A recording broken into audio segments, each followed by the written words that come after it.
I do not have much time, and the dread creeping through my veins is worse than any nightmare I have ever known. If you discover my phone, the password is 9467. I plead you to take whatever you want. Just promise me this, share my story. Someone needs to know. My name is Jared. I remember when I first encountered Elias, the neighbor in the room next to mine. At first he seemed like an ordinary guy, quiet yet kind. Always seemed clutching his worn leather journal, eyes darting nervously. He hardly left his tiny apartment on the weekends, but I thought nothing of it. He was just a quirky artist struggling to find inspiration, or so I believed, until the night everything changed. It was a stormy evening with rain lashing against the window, and I sat on the couch, flipping through channels. Suddenly, through the thin walls, I heard Elias chanting softly, almost rhythmically, a language I didn't comprehend, a mournful tune stitched together with desperation that made the hairs on my arms stand straight.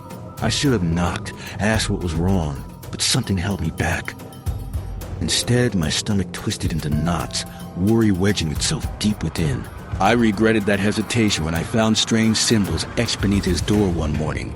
There it was, my name sculpted within the cryptic designs in what looked chillingly like dried blood. I laughed nervously, promising myself it was just a prank, but paranoia was quick to seep in. The unsettling feeling in the pit of my stomach grew. Later that night, I believed I could hear him moving about restlessly, until the doorknob started to turn gently. No voice called out to me, no knock. Just a taunting twist of the knob as though he were testing to see if I was awake. I locked the door, bracing a chair against it, the sharp creak sounding like thunder in the silence. Silence enveloped me for a moment as I held my breath, but then soft, deliberate footsteps thudded in the hallway, pacing. The presence lingered outside, and because fear is a tricky beast, I became convinced that I was not alone. Some unseen force danced with those footsteps. A rising panic gripped me when I sensed hushed whispers, two distinct voices spilling into the stillness. Elias's low murmur tangled with that of a stranger, a voice dripping with malice as they shared secrets just beyond the wood. I felt a chill creep down my spine. How had they gotten in? Where was the security? I dialed for help, my heart pounding so loudly it nearly drowned out the operator's soothing tone. Just stay calm. Help is on the way. But I knew how this place worked. The patrol would take forever. With shaking fingers, I attempted to send a desperate message to my friend, a simple, I need help, but with a dreadful realization, I saw it would not send. My screen suddenly froze, refusing to do my bidding. It was like a dark veil had settled over me, forbidding me from voicing my fears. When the screen cleared again, every text I had ever exchanged with my friend had vanished, wiped like chalk off a board. The panic morphed into stark terror. I told myself I must be imagining things, that my mind was playing tricks on me.